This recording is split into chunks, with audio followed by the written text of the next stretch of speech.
നടക്കത്തില്ല മോനെ, ഇനി നടക്കത്തില്ലെന്ന് പറഞ്ഞാൽ മൊത്തം പൈസ ഇപ്പൊ ഞങ്ങള് പറ്റിച്ചെടുത്തെന്നാ പറയുന്നത് അവര്. ഇനി കൊടുക്കത്തില്ല. ഇനി എനിക്ക് ജീവിക്കണം ഇവിടെ. മുരുകൻ പറ്റിച്ചു വാങ്ങി എന്നാണ് പറയുന്നത്. ഈ കടലാസ് മുഴുവൻ ഒപ്പിട്ടിരിക്കുന്നല്ലോ അവരൊക്കെ. ഈ കാണുന്ന നാഷണൽ ഹൈവേ ഒന്നുമല്ല, ഒരു മല ഏരിയയാണ്. പണം കൊടുത്ത് വാങ്ങിയ സാധനം നടന്നു പോകാൻ സമ്മതിക്കാത്തത് കഷ്ടം തന്നെയാണ്. നമസ്കാരം, നിൽക്കുന്നത് കൊല്ലം ജില്ലയിലാണ്. കൊല്ലം ജില്ലയിൽ ആയൂർ അഞ്ചൽ മേഖലയിൽ കോട്ടുക്കലാണ്. ഇവിടെ ഒരു മഹേഷ് എന്ന് പറഞ്ഞ ഒരു ചെറുപ്പക്കാരൻ ഞങ്ങളെ വിളിച്ചത് പ്രകാരമാണ് ഞങ്ങളിവിടെ വന്നത്. അയാളുടെ വീട്ടിലേക്ക് പോകാൻ വേണ്ടിയിട്ടുള്ള വഴി അയൽവാസിയും ബന്ധുവും കൂടിയായ ആളുകൾ തടസ്സപ്പെടുത്തുന്നു എന്നാണ് പരാതി. ഈ പരാതിയിൽ ഞങ്ങൾ പരിശോധിച്ചപ്പോൾ ഇവർ 2009 വില കൊടുത്ത് വാങ്ങിയതാണ് ഈ പുരയിടം, ഈ പറഞ്ഞ പുരയിടങ്ങളെല്ലാം. ഇദ്ദേഹത്തിന്റെ അച്ഛൻ മുരുകനാണ് അന്ന് ഏകദേശം 13 ലക്ഷം രൂപ മുടക്കി ഈ വസ്തു വാങ്ങിയത്. ഒരു വർഷങ്ങളായി ഈ കാണുന്ന വഴി ഉപയോഗിച്ചു വരികയായിരുന്നു. എന്നാൽ കഴിഞ്ഞ കുറേ നാളുകളായിട്ട് ഈ വഴി ഉപയോഗിക്കാൻ ഈ വില കൊടുത്ത് വാങ്ങിയ, അതായത് മുൻപ് ഇവർ ആരുടെ കയ്യിൽ നിന്നാണോ വാങ്ങിയത് അവർ സമ്മതിക്കുന്നില്ല എന്നാണ് ഇവരുടെ പരാതി. ഇതിനെ ചൊല്ലി നിരന്തരമായ തർക്കവും വഴക്കും ഒക്കെ നടക്കുന്നുണ്ട്. പോലീസിലൊക്കെ പരാതി നൽകിയിട്ടുണ്ട്. ഈ വഴി നൽകാതിരിക്കുന്നതിന് പ്രത്യേകിച്ച് എന്തെങ്കിലും ഒരു കാരണമുണ്ടോ? എന്ത് കാരണം പറഞ്ഞിട്ടാണ് ഇപ്പൊ അവർ പറയുന്നത് നമ്മൾ പുതുതായിട്ട് റോഡ് വെട്ടണമെന്നാണ് പറയുന്നത്. അത് പറ്റത്തില്ല. ഏത് ഈ സാഹചര്യത്തിൽ താഴെ നമ്മൾ വെട്ടിക്കയറും. നിങ്ങളെ കൊണ്ട് അങ്ങനെ ഒരു വഴി വെട്ടി സാഹചര്യം ഉണ്ടോ? ഇല്ല, അതിന്റെ ആവശ്യമില്ല. നമ്മൾ ഇവരെ ഓച്ചാനിച്ചിട്ടോ അല്ല ഓസിനൊന്നുമില്ല, കാശും കൊടുത്ത് ലക്ഷങ്ങൾ കൊടുത്തോട്ട് ബസ് നമ്മൾ നടക്കാൻ ഇത് പറ്റത്തില്ല. ഇങ്ങനെ പറ്റത്തില്ല, നിങ്ങൾ പുതിയ വഴി വെട്ടണമെന്ന് പറഞ്ഞെങ്കിൽ നിങ്ങൾ വാങ്ങത്തില്ലായിരുന്നു. ഇല്ല, അന്ന് ഇവര് ഒന്നും പറഞ്ഞില്ല. ഈ കമ്പാക്കാരൻ ദേവദാസാണ് ഇവരുടെ ഭർത്താവ്. അങ്ങേര് ഉള്ളപ്പോ ഒരു കുഴപ്പമില്ല, പ്രശ്നം വഴക്കം ഒന്നുമില്ലായിരുന്നു. അങ്ങേര് മരിച്ചതിന് ശേഷമാണ് ഇവിടെ ഓരോരോ പ്രശ്നങ്ങൾ. തടസ്സപ്പെടുത്തി ഇതിനെ നമുക്ക് നടക്കണ്ടെന്നാ പറഞ്ഞത്. വില കൊടുത്ത് വാങ്ങിയ വസ്തുവിൽ വീട്ടിലേക്ക് പ്രവേശിക്കാനുള്ള വഴി കിട്ടാതെ വിഷമിക്കുകയാണ് ഒരു കുടുംബത്തിലെ സ്ത്രീകളും കുട്ടികളും പുരുഷന്മാരും അടക്കമുള്ള ഏകദേശം 10ഓളം പേർ. ഈ വില കൊടുത്ത് വാങ്ങിയ വസ്തുവിലേക്കുള്ള വഴിയാണിത്. ആരാണോ ഈ വസ്തു വിലയ്ക്ക് നൽകിയത് അവർ തടസ്സപ്പെടുത്തുന്നുള്ള ഒരു പരാതി കിട്ടിയതിനെ തുടർന്നാണ് ഞങ്ങൾ ഇവിടെ എത്തിയത്. നമുക്ക് ഈ വിഷയം ഒന്ന് അന്വേഷിക്കാം. ഈ നിങ്ങളുടെ പുരയിടത്തിലേക്കുള്ള അല്ലെങ്കിൽ നിങ്ങൾ വിലയ്ക്ക് വാങ്ങിയ വഴി ഏതാണ്? ഇതാണ് ഈ വഴി. ഈ കാണുന്ന വഴിയാണ്. ഇതാണ് മേല് വരെ നമ്പർ 1, നമ്പർ 2, വസ്തു 1, വസ്തു 2 അതിന്റെ ഇടയ്ക്കൂടെ പോകുന്ന വഴിയാണ് ഇത്. പക്ഷെ നിങ്ങൾക്ക് ഇപ്പൊ അത് ഉപയോഗിക്കാന്ന് പറയുന്നത് ഇവരിപ്പോ നടക്കാൻ പറ്റത്തില്ല, സംബന്ധക്കാർക്ക് നടക്കാൻ പറ്റത്തില്ല എന്ന് പറയുന്നത്. ഈ കാണുന്ന കടലാസ് എന്താണെന്ന് ഇത് കാണുന്ന പ്രേക്ഷകർക്കൊക്കെ അറിയാം. ഇതിനൊന്നും ഒരു വിലയില്ലല്ലേ? ഇതിന് വിലയുണ്ടോ? വിലയില്ലാത്തോണ്ടാണ് ഇപ്പൊ ഈ സാഹചര്യം വന്നത്. ഞങ്ങളെ വിളിക്കേണ്ടി നിങ്ങളും കൂടെ ഇതിനായിട്ട് ഒത്തുതീർപ്പായി ഞാൻ ലാസ്റ്റ് ഇത് പൈസ കൊടുത്ത് ലക്ഷങ്ങൾ കൊടുത്ത് വാങ്ങിയതിന്റെ രേഖകളാണിത്. ഈ രേഖയിൽ എഴുതിയിരിക്കുന്ന കാര്യങ്ങൾക്ക് വില കൽപ്പിക്കുന്നുണ്ടോ? ഇല്ല. എന്താണ് അങ്ങനെ പറയാൻ കാര്യം? ഇതിനകത്ത് പറഞ്ഞിരിക്കുന്ന വഴി, അർഹതപ്പെട്ട വഴി ഇവർക്ക് കൊടുക്കുന്നുണ്ടോ? ഇല്ല. ഇന്ന് എത്രയെങ്കിലും നാളുകൊണ്ട് അമ്മ ഇപ്പൊ ഇവിടെ ഇത് തൂക്കം ഇറങ്ങി വന്നത്. തൂത്തില്ല, അമ്മ കരിയുടെ കൈ കൊണ്ട് വാരിയതേ ഉള്ളൂ. വാരിയപ്പം അവരെ മോൻ വന്ന് ചാക്ക് വിഴിഞ്ഞാ ഇല്ലായിരുന്നു, ഞാൻ ജോലിക്ക് പോയിട്ട് വന്നതേ ഉള്ളൂ. മനസ്സമാധാനം നശിച്ചു. സമാധാനം പറഞ്ഞ സംഭവമേ ഇല്ല ഇവിടെ. അപ്പോ ഈ കൊറോണ പിടിച്ച സമയത്ത് ഇവിടെയുള്ള മനുഷ്യരൊക്കെ ഇവിടെ ചിലരൊക്കെ വിചാരിച്ചു ഈ മനുഷ്യൻ ഒരു പാഠം പഠിക്കുമെന്ന് വിചാരിച്ചു. പാഠം പഠിച്ചില്ല. ഇല്ല. ആ ഒരു വീട്ടുകാർ മാത്രം പാഠം പഠിച്ചില്ല. അതായത് ഇവര് ലക്ഷങ്ങൾ വില കൊടുത്ത് നടക്കാൻ പറ്റുന്നില്ല. 50 സെന്റാണ് എന്റെ അച്ഛൻ. നിങ്ങൾ ലക്ഷങ്ങൾ കൊടുത്തത് വെറുതെ കൊടുത്തു അല്ലേ? വെറുതെ കൊടുത്ത അവസ്ഥയിലാണ്. നിങ്ങളെ പേരെന്താ? തൂങ്ങിച്ചാണ്ട അവസ്ഥയപ്പോ. നിങ്ങളെ പേരെന്താ? മഹേഷ്. നിങ്ങൾ എവിടെയാ താമസിക്കുന്നത്? ഇവിടെ. ഇതേതാ സ്ഥലം? ഏതാ? കോട്ടുക്കൽ, മേൽത്രാങ്ങോട്. അതായത് ഇത് അഞ്ചൽ ആയൂര് മേഖലയാണ് അല്ലേ? ഇവിടെ കോട്ടുക്കൽ എന്ന് പറയുന്ന സ്ഥലത്താണ് നിങ്ങൾക്ക് എത്ര സെന്റ് പുരയിടം ഉണ്ട്? എനിക്ക് ഇപ്പൊ വന്നിരിക്കുന്നത് 24 സെന്റ് ഉണ്ട്. 24 സെന്റ് നിങ്ങളുടെ അച്ഛൻ ലക്ഷങ്ങൾ കൊടുത്ത് വാങ്ങിയതാണ്. 50 സെന്റ് മേടിച്ചത് 16 സെന്റ് അച്ഛൻ വിറ്റ്. ഇപ്പൊ നിങ്ങളുടെ ഈ ലക്ഷങ്ങൾ വില കൊടുത്ത് മേടിച്ച പുരയിടത്തിലേക്ക് സർക്കസ് പഠിക്കേണ്ട അവസ്ഥ. ഓരോ ദിവസം അവരെ പേടിച്ചിട്ട് വൈകിട്ട് വേണം ഇപ്പൊ ഇതിലെ നടക്കേണ്ട അവസ്ഥയായത്. ഇപ്പൊ എന്തെങ്കിലും നിങ്ങൾ ഇതിന് പോലീസുകാർ വന്നിട്ട് പറയുന്ന അവര് പ്രായമുള്ളവരാ, അവര് വന്ന് ഒത്തുതീർപ്പാക്കിട്ട് അവരങ്ങ് പോകും. ഒന്നും പറയാൻ പറ്റില്ല, ഒന്നും ചെയ്യാൻ പറ്റുന്ന അവസ്ഥ. അല്ലെങ്കിൽ അങ്ങനെ തന്നെ നമ്മുടെ നാട്ടിലെ പോലീസിന് ഈ പറഞ്ഞ ഇവരുടെ വസ്തുവിന്റെ കാര്യത്തിലോ വകയുടെ കാര്യത്തിലോ പൈസയുടെ കാര്യത്തിൽ ഒന്നും ചെയ്യാൻ കഴിയില്ല. അവരെ കുറ്റം പറഞ്ഞിട്ട് കാര്യമില്ല. അവർക്ക് അതിൽ ആ വിഷയത്തിലൊക്കെ ഇടപെടുന്നതിന് ഒരുപാട് പരിമിതികളുണ്ട് അല്ലേ? ഞാൻ ഇവിടെ തീയിട്ടിരുന്ന ഇവിടെ തീയിട്ടോണ്ടിരുന്നപ്പോ അവരുടെ മോൻ വന്ന് എന്നെ പിടിച്ച് തള്ളി, എന്റെ കൈ കയറി പിടിച്ച് ചൂലും പിടിച്ച് മേടിച്ചിട്ട് എന്നെ പിടിച്ചു തള്ളി. എന്നിട്ട് അത് ഞാൻ കളഞ്ഞ് ഞങ്ങളങ്ങ് ഒരാഴ്ച കഴിഞ്ഞ് എന്റെ മോന്റെ സംബന്ധ വീട്ടിൽ പോയിട്ട് ഞങ്ങൾ തിരിച്ചു വരുമ്പോ ഇവിടെ 86 വയസ്സുള്ള ഒരു തള്ളുകാരനും എന്റെ അമ്മ ഇവിടെ ഉള്ളായിരുന്നു. ഈ റോഡിൽ കിടന്ന വേസ്റ്റ് മൊത്തം വാരിതാണ്ട് ഇവിടെ ഇട്ട് ഇവിടെ വാരി കൂന കൂട്ടി ഇട്ടിരുന്നു. അത് ഞങ്ങൾ സ്റ്റേഷനിൽ ചെന്ന് പരാതി കൊടുത്ത് അങ്ങനെ അവിടെ ഇവരെയും വിളിപ്പിച്ച് ഞങ്ങൾ എല്ലാവരും ഉണ്ടായിരുന്നു. അന്നേരം അവര് പറഞ്ഞു ഞാൻ റോഡിന്റെ നടുക്കിട്ട് തീ എത്തിച്ചെന്ന്. ഞാൻ പറഞ്ഞു ഇല്ല സാറേ, ഞാൻ സൈഡിനിട്ടാ തീ എത്തിച്ചെന്ന് പറഞ്ഞു. അങ്ങനെ അവര് വന്നു കണ്ട് അങ്ങനെ അവരങ്ങ് പോയി. ഞാൻ അന്നേരം ഇല്ലായിരുന്നു. അവിടെ ചെന്ന് സംസാരിച്ചെന്തോ പറഞ്ഞെന്ന് അറിയത്തില്ല.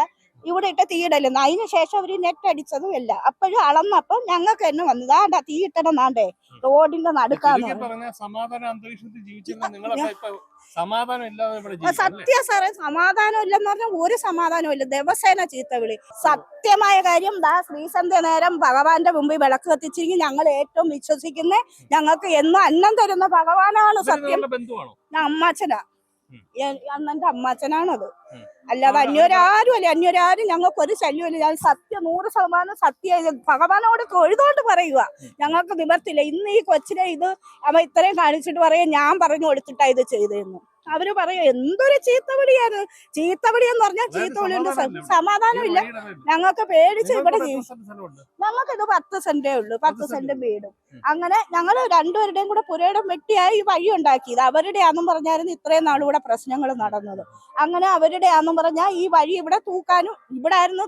ഈ വഴി വെട്ടി അന്ന് മുതലേ ഞാൻ ഈ സൈഡ് തൂക്കുകയും ഇവിടുത്തെ കാട് പിച്ചുകയും തീയിടുകയും ചെയ്യുന്ന ഞാനാ. തീയിടുന്നത് സന്ധ്യ നേരം ആകുമ്പോ ഈ സമയമാകുമ്പോ പുകയ്ക്കും. അതേ ചെയ്യുന്നുള്ളൂ, അല്ല തീയിടുവല്ല. അമ്മ എന്താണ് ഇവര് പറയുന്ന കാര്യമൊക്കെ യാഥാർത്ഥ്യമാണോ? എന്റെ മോനാ, അമ്മയുടെ മകനാണ്. നിങ്ങള് ലക്ഷങ്ങൾ കൊടുത്ത് വാങ്ങിയ പുരയിടത്തിന്റെ പ്രമാണമാണ് പ്രേക്ഷകർക്ക് കാണണം.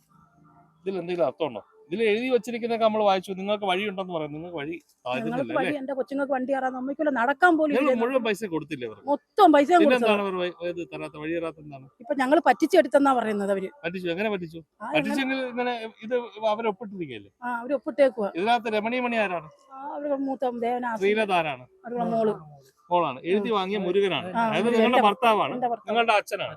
ഓക്കെ, മുരുകൻ പറ്റിച്ചു വാങ്ങി എന്നാണ് പറയുന്നത്. ഈ കടലാസ് മുഴുവൻ ഒപ്പിട്ടിരിക്കുന്നല്ലോ അവരൊക്കെ. ഇതൊക്കെ പറ്റിച്ചു വാങ്ങിയതാണോ? 24/9/2009 വാങ്ങിയത് അല്ലേ?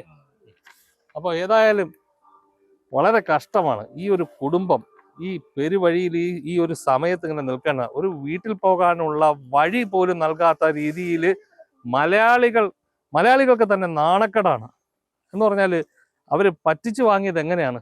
ഇത്രയും വർഷങ്ങൾക്ക് ശേഷം ഇപ്പോഴാണോ പറ്റിച്ചെന്ന് പറയുന്നത്? ഇവരുടെ ഭർത്താവ് ഉണ്ടായിരുന്നു, കമ്പക്കാരൻ ദേവദാസ് എന്ന് പറയും. അയാൾ ജീവിച്ചോണ്ടിരുന്നപ്പോൾ ഇവിടെ അടിയും വഴക്കും ഒന്നുമില്ലായിരുന്നു. അയാൾ മരിച്ചതിന് ശേഷമാണ് ഇവിടെ ഈ പ്രശ്നങ്ങൾക്കെല്ലാം ഉടലെടുക്കുന്നത്. ഈ പ്രശ്നം തീർക്കാൻ വേണ്ടി അവരെന്താ ആവശ്യപ്പെടുന്നത്? അവരാവശ്യപ്പെടുന്നത് വെച്ചാൽ നമ്മൾ ഇനി പുതുതായിട്ട് റോഡ് വെട്ടണമെന്ന് അവിടുന്ന്. അങ്ങനെയാണ് ഇപ്പൊ ഇവര് പറഞ്ഞ് ഓർമ്മിക്കുന്നത്. നടക്കുന്ന കാര്യങ്ങളൊക്കെയാണോ? ഒരു മനുഷ്യൻ ഈ ഭൂമിയിൽ ജീവിക്കാൻ ഒരാളെ ഒരു മുറിക്കുള്ളിലാക്കിയിട്ട് ആ മുറി പുറത്തു നിന്ന് പൂട്ടുന്നതും ആ ആളെ മുറി അകത്ത് നിന്ന് പൂട്ടുന്നതും രണ്ടാണ്. അതുപോലെയാണ് ഈ വഴിയുടെ കാര്യം.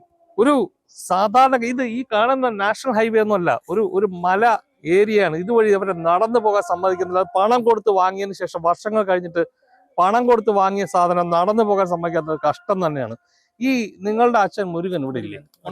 ഉച്ചയ്ക്ക് വന്നായിരുന്നു. പിന്നെ അച്ഛന് ജോലി ഉണ്ടാണ് പോയി. നിങ്ങളുടെ വീട്ടിൽ ആരൊക്കെ ഉണ്ട്? എന്റെ വീട്ടിൽ അമ്മയുണ്ട്, ചേട്ടത്തി 2 പിള്ളേര്, ചേട്ടനുണ്ട്. ജാതി പറഞ്ഞ് ഇവിടെ വഴക്കുണ്ടാക്കിയിട്ടുണ്ട്. അതിന് നിങ്ങൾ പരാതി കൊടുത്തോ? പരാതി ഇന്ന് ഞാൻ ഇവിടെ ഇല്ലാഞ്ഞത്തെ സമയത്ത് ഇവിടെ പറഞ്ഞെന്ന് സംബന്ധം വീട്ടുകാർ വന്നാ ഇവിടെ കേറാൻ സമ്മതിക്കരുത്. ജാതി പറഞ്ഞിട്ടാണ് അവരെങ്ങനെ പറഞ്ഞത് കയറ്റാൻ സമ്മതിക്കരുതെന്ന്. എന്റെ ആൾക്കാർ ആരെങ്കിലും വന്നാ കയറ്റാൻ സമ്മതിക്കരുതെന്ന്. അത് ജാതി പറഞ്ഞിട്ട്. എന്താണ് മോളെ ഉള്ള കാര്യമാണോ? നിങ്ങളൊക്കെ ഇതിലെ വഴി കിടക്കുന്നത് തന്നെയാണോ? മോളെ ഏത് ക്ലാസ് പഠിക്കുന്നത്? 5ാം ക്ലാസ്. ഇതുവഴി വഴി കിടക്കുമ്പോൾ എന്താ സംഭവിക്കുന്നത്? ആരെങ്കിലും വഴക്ക് പറയാറുണ്ടോ? അമ്മ അച്ഛനൊക്കെ പറയുന്നത് ഉള്ളതാണോ?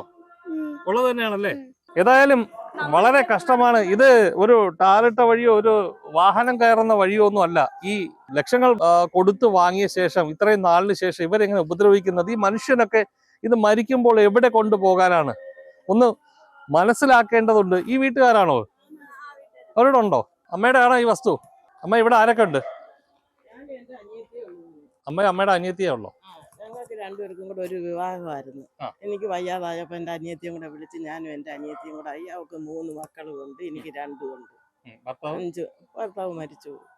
അതിനുശേഷം അതിനുശേഷം അച്ഛൻ മരിച്ചതിന് ശേഷം ഇവിടെ കാണിക്കാൻ വയ്യാത്ത വേലകൾ അവിടെ കാണിക്കുന്നത്. അമ്മ ഒരു കാര്യം ചോദിച്ചോട്ടെ, അമ്മ ഇത്രയും വയ്യാതെയൊക്കെ ഇരിക്കുന്ന സുഖമില്ലാത്ത ഒരാളല്ലേ? നമ്മളൊക്കെ മനുഷ്യരാണ്. ചിലപ്പോ അമ്മയ്ക്ക് മുമ്പേ ഞാൻ മരിച്ചു, എനിക്ക് 40 വയസ്സേ ഉള്ളൂ. എന്നാലും ചോദിക്കണം, അമ്മ ഈ വഴി തടസ്സപ്പെടുന്നത് ഒരു ശരിയായിട്ടുള്ള നടപടിയാണ്? നടക്കത്തില്ല മോനെ, ഇനി നടക്കത്തില്ലെന്ന് പറഞ്ഞാൽ ഞാൻ 50 സെന്റ് അവിടെ കൊടുത്തിട്ടുണ്ട്.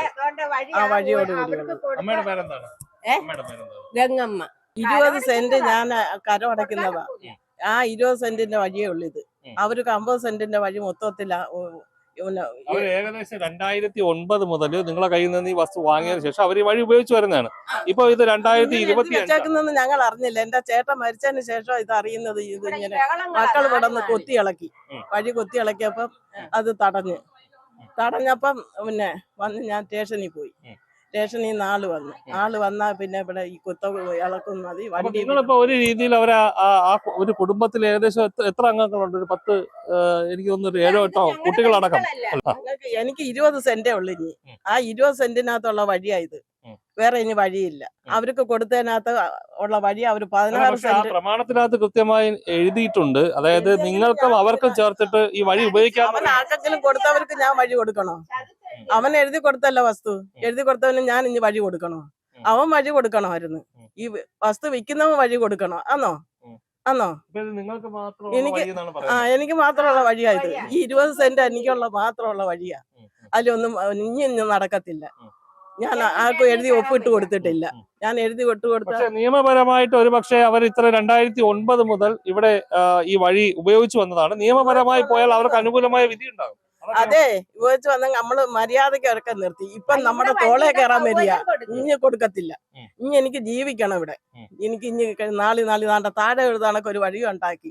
അവർക്ക് പകുതി ചെല്ലും. ഒരാൾ പറയും, പെണ്ണുമ്പിള്ള പറഞ്ഞു ഞാൻ ഇങ്ങനെ അങ്ങ് വഴി വിട്ടു. ഏതായാലും ചെറിയ ചെറിയ പിടിവാശികളുടെ നടുവിലാണ് ഇപ്പോൾ ഈ ഒരു 2 കുടുംബങ്ങൾ നിൽക്കുന്നത്. അതായത് ചെറിയ പിടിവാശിയുടെ പേരിൽ നടന്നുകൊണ്ടിരുന്ന വഴി ഇല്ലാതായിരിക്കുന്ന ഒരു സാഹചര്യമാണ്. ഇവർ ഒരു രീതിയിലും വില കൊടുത്ത് വാങ്ങിയ വസ്തുവിൽ കൂടി സഞ്ചരിക്കാൻ പറ്റത്തില്ല എന്നൊരു നിലപാടിൽ തന്നെയാണ് നിൽക്കുന്നത്. ഏതായാലും ഈ പറഞ്ഞ മുരുകനും മകൻ മഹേഷും അടക്കമുള്ളവർ ഇപ്പോൾ നിയമപരമായ രീതിയിൽ മുന്നോട്ട് പോകാൻ ഒരുങ്ങുകയാണ്. കാര്യം 2009 മുതൽ അവർ ഈ വഴി സഞ്ചരിച്ചെന്ന് തന്നെയാണ്. അവരുടെ കൈവശമുള്ള രേഖകളിലൊക്കെ ഈ വഴി കാണിക്കുന്നുണ്ട്. ഇതുവഴി സഞ്ചരിക്കാനുള്ള സർവ്വ സ്വാതന്ത്ര്യവും അതിൽ കാണിക്കുന്നുണ്ട്. ഇനിയിപ്പോ നിയമപരമായി പോകാൻ മാത്രമേ അതുകൊണ്ടാണ് നിങ്ങളെ വിളിച്ചത്. അപ്പൊ ഇനിയിപ്പോ അടുത്ത നടപടികളിലോട്ട് കടക്കാം. കാര്യം ഏതായാലും ഇപ്പൊ ഞങ്ങൾ മനസ്സിലാക്കിയത് പ്രകാരം നിങ്ങൾക്ക് 2009 മുതൽ ഈ വഴി നടക്കുന്നത് കൊണ്ടും നിങ്ങളുടെ ഡോക്യുമെന്റിൽ കൃത്യമായിട്ട് ഇത് രേഖപ്പെടുത്തിയിട്ടുണ്ട്. നിങ്ങൾക്ക് അനുകൂലമായ വിധി തന്നെ കിട്ടും. അപ്പൊ നിയമപരമായി പോകാൻ തന്നെ തീരുമാനിച്ചിരിക്കുന്നു. ഞങ്ങൾ ഇവരുമായിട്ടൊക്കെ ഒന്ന് സംസാരിക്കാൻ ശ്രമിച്ചു. ഏതെങ്കിലും രീതിയിൽ ആ ഒരു പ്രശ്നം തീരുകയാണെങ്കിൽ, ഞങ്ങളുടെ ഒരു മധ്യസ്ഥതയിൽ അത് തീരുകയാണെങ്കിൽ തീരട്ടെ എന്ന് കരുതിയിട്ട് പോലും അത് തീർക്കാൻ പറ്റുന്ന സാഹചര്യമില്ല. അപ്പൊ എന്തായാലും നിയമപരമായ രീതിയിൽ നിങ്ങൾ പോകൂ. ഇതിനൊക്കെ ഒരുപാട് ഇവിടെ നമ്മുടെ നാട്ടിൽ പോലീസും കോടതിയും സംവിധാനങ്ങളൊക്കെ ഉണ്ടല്ലോ, നീതി ലഭിക്കുമല്ലോ. ഏതായാലും മഹേഷിന്റെ പിതാവ് മുരുകനും ഈ അമ്മയും കുട്ടികളും ഒക്കെ, സഹോദരി അടക്കമുള്ളവരൊക്കെ നീതിക്ക് വേണ്ടിയിട്ട് ഇനി പോരാടാനുള്ള ശ്രമത്തിലാണ്. ഇവർ നീതി ലഭിക്കും, അവർക്ക് അർഹതപ്പെട്ട ആ വഴി ലഭിക്കും എന്നുള്ള ഒരു പ്രതീക്ഷ തന്നെയാണ് ഇതിനോടൊപ്പം ഞങ്ങൾക്ക് പറയാനുള്ളത്.